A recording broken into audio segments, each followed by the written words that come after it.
What's going on, guys? I'm DZK, and today I'm going to be breaking down my track Quest. It's a dubstep track and it has a lot of cool sound design.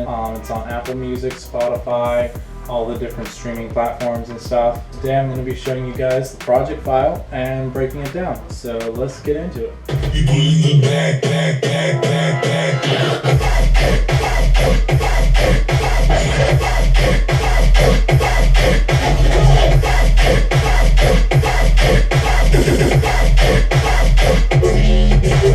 And I'm just going to go through it section by section. So let's start off with the intro here.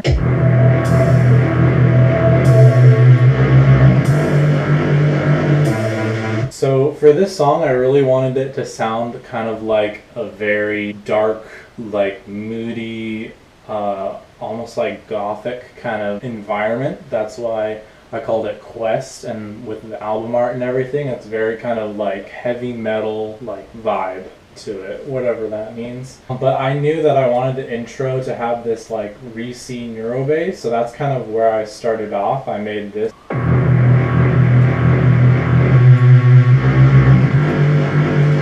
What I did for that is I cut out it like from like, you can see right here, to like 90 hertz just to get rid of that kind of sub area. And then I just kind of, I have like this amp over it. I would show you the preset, but it's a super basic preset. I think I turned the reverb off, and then I have some OTT.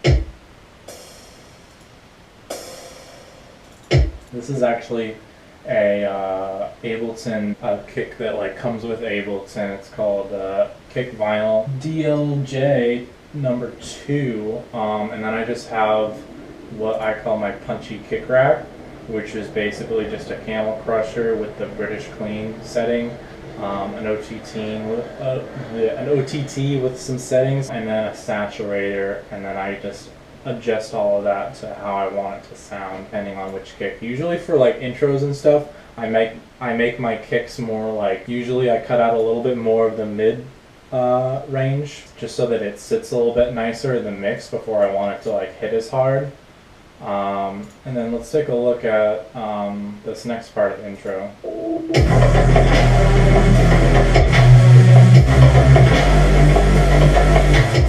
So the percussion here is doing something pretty cool. So this loop is from Splice, and if you take a listen, this is just one layer. I really wanted to have some really cool kind of organic, but also kind of outer space type, medieval type sounding percussion. So I added this vocoder onto it. So without the vocoder, it sounds like this. So it sounds more live without the vocoder, and then when I add the vocoder on, it sounds a bit more muted and more kind of subdued. So I duplicated that and I layered it with this other one.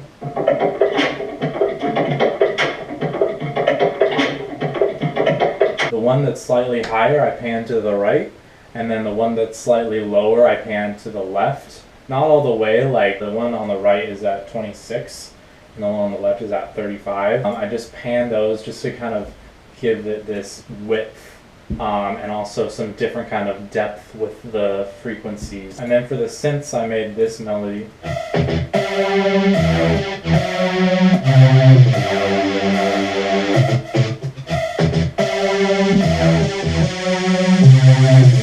Basically all of my sounds that aren't like the sub, basically, I take out all the sub frequencies and just kind of give it more room. That just kind of adds a bit more tension to it, and I also have that during the drop.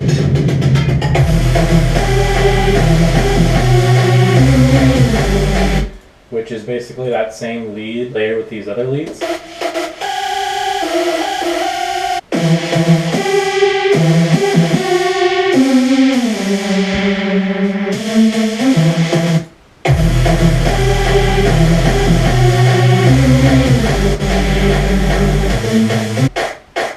And then just like a clap. Pretty basic. It's kind of just, it's the sound selection and the layering and everything that makes it sound complex. I'm gonna get some water real quick.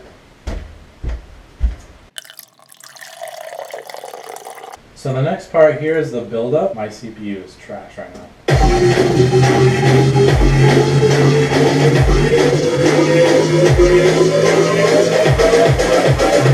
So this actually was pretty cool. A bass that I made a long time ago that I messed with the frequency shifter, vocoder, trashed it into a completely different sounding sound, and then obviously transposed it up. And then I just have this bass going. My freaking CPU, dude. And that's just like the main bass that is like just kind of filtered and going up to make it sound more smaller for the build up until it gets big for the drop. Finally, the drop. This is what the drop sounds like. The pre-drop. That's a vocal from Splice that I chopped up. I didn't really like it at first, but then the more I listened to it and the more I thought about how it would sound like in like a crowd, and the phrase like people in the back, like the people in the back of like clubs and festivals and stuff usually aren't the ones that like are getting like the attention from the DJs and stuff. So I thought that was a cool idea just to kind of throw that in there to hype people up. And then I kind of pan it left and right just to give it a little bit of width before the drop hits, just to kind of catch your attention. And then this last part right here, this thing, that's a sample that I found from a Bruce Lee movie. It's basically like the sound of when punching somebody and them like screaming, and it fit well in there. And then the last part that I have for this pre-drop was this cool, which is from the Tyrell N6, which I resampled and made into this cool laser thing. And I just thought it just sounds super cool, and so I was really happy with how that turned out, how that sounds. Alright, so the main patch, I don't think I actually have the preset open because I just resampled it a lot. My freaking CPU, dude. Patch sound. So basically it was just like a serum preset. I really like using vocoders for post-processing to make things sound more like growly and cool. Just add like a saturator with a soft clip on it just to give it more distortion after the vocoder, because the vocoder can take away some of the harshness of the sound. And then I took out all the lows for the sub and everything. I have my main bass rack on there, which is basically just taking out some frequencies, putting some frequencies in that need it. And then on the end here, I just have a soft clipper with a glue compressor, which is kind of my secret sauce with every sound that I use, because it allows me to make stuff sound really loud without actually clipping. After that, I put on another OTT, and before that I have a simple delay. It's automated like to kind of open it up when the next bass comes in.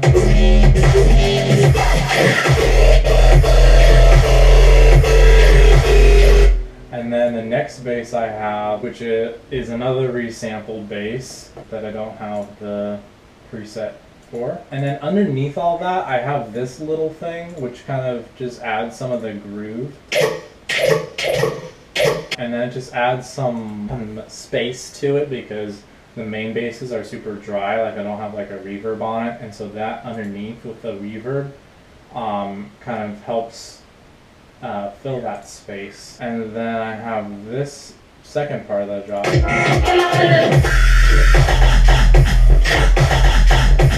So that like weird seagull screech is this data sample. Sounds like this.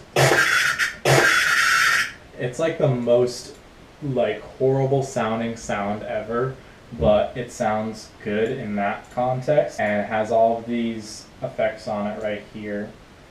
Basically just distorting it and frequency shifting it and adding a little bit of chorus to give it a little width. The sampling part right here, where I put it on complex mode, turned the transpose down a lot, and then I kind of just messed with the segment BPM.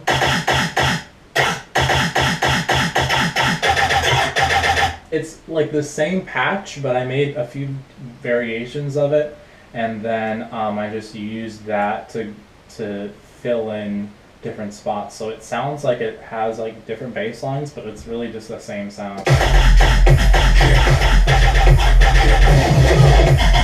And then I have this filler thing right here. If you guys want me to go into a breakdown of just presets, I can do that in a separate video when I figure out how to not break my computer. Same bass again, just resampled of the resample. It has a different groove, that's basically it. I'm all about the groove, man. When it comes to my freaking songs, it's all about the groove. And then I made this bass. I really like that one. That was another growl I made from scratch because I'm awesome. Many skills, a rare combination. I like sampling old movies and like old movie trailers and stuff a lot. So if you listen to my music, it has this very kind of retro but also futuristic sound.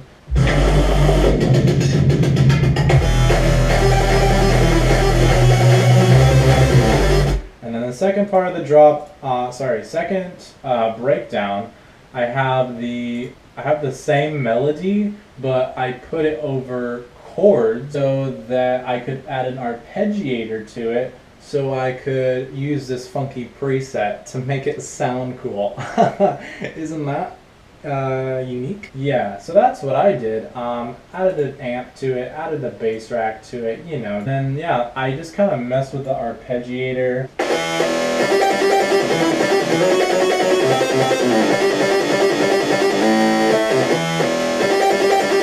I just really like the way it sounded, so I just kind of left it as it was.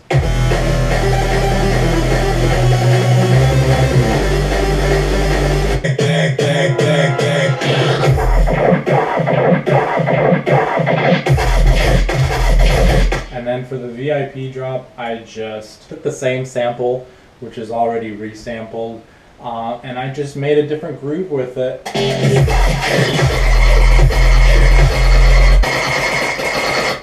God, don't you just love music? Ah.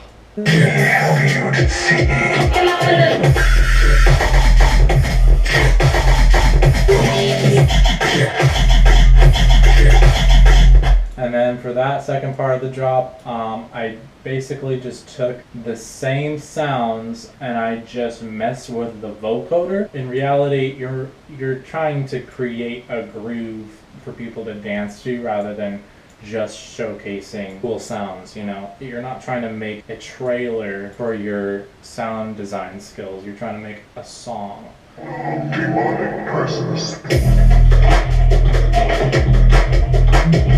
then the ending, I just add this super kind of hip-hop trap type groove with the drums and like a super fat 808.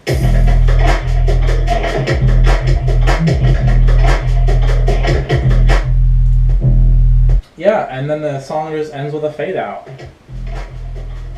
Just like a super boring ass fade out. That is Quest. Let me know if you guys enjoyed this, if you guys want me to break down any of my other tracks. Yeah, I hope you guys like the video. Let me know which of my other tracks you'd want me to break down. And yeah, I'll see you guys in the next one. Peace out.